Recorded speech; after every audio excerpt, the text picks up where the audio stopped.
Hi guys, இப்போ நாங்கள் எங்கே போயிட்டுருக்கோம் அப்படின்னு பார்த்தீங்கன்னு சொன்னால் மத்துக்கொம்மையில் இருக்கிற ரன்னகல எல்லை அப்படின்ற ஒரு பிளேஸ்க்கு தான் நாங்கள் போக போகிறோம். நீங்கள் இப்போ பார்க்கலாம், இந்த ரோட்டில் தான் நாங்கள் போயிட்டுருக்கோம். இப்போ நாங்கள் ரீச் ஆகிட்டோம், ரன்னகல எல்லை கிட்ட வந்துட்டோம்.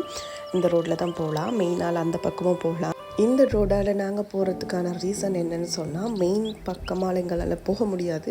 கிறிஸ்மஸ் சீசன்னால் நிறைய க்ரௌட், நிறைய பேர் வந்திருக்கிறாங்க, ஆட்டோ பைக் அப்படின்னு நிறைய பார்க்கிங் ஃபுல்லாகிட்டு எங்களால் போக முடியாது. இந்த ரோடு தான் இதுக்கு பிறகு போகக்கூடிய ரோடுன்னு சொன்னால் இங்கே எல்லாமே செய்கிறாங்க. உங்களுக்கு ஈஸியாகவே ரீச் ஆகக்கூடிய இடமா இது இருக்கும்.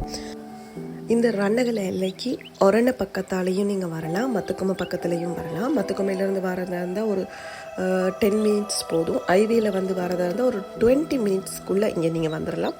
கூகுள் மேப்பில் ரன்னகல எல்லை அப்படின்னு சொல்லி நீங்கள் சர்ச் பண்ணால் கணக்காக இந்த லொக்கேஷனுக்கு உங்களை கூட்டிக் கொண்டு வந்து விட்டுரும். ஓகே, நம்ம இப்போ வந்தாச்சு. ரொம்ப நாளாக வரணும் எதிர்பார்த்த ஒரு பிளேஸ் தான் இது.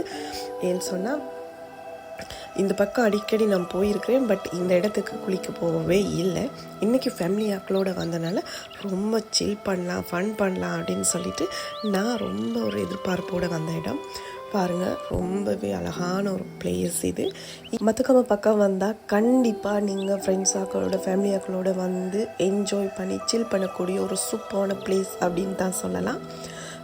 இந்த இடத்துல வந்து ஒரு ஃபாண்ட் மட்டும் இல்லைங்க, 5 ஃபாண்ட் இருக்குது. மேலே அப்படியே அந்த மேலே பக்கம் அந்த பார்த்தீங்கன்னா க்ரௌட் இருக்காங்க, இதெல்லாம் போனால் மேலே இருக்கா இன்னும் நிறைய ஃபாண்ட். ஓகே கைஸ், நான் சில் பண்ண போகிறேன். பாய்.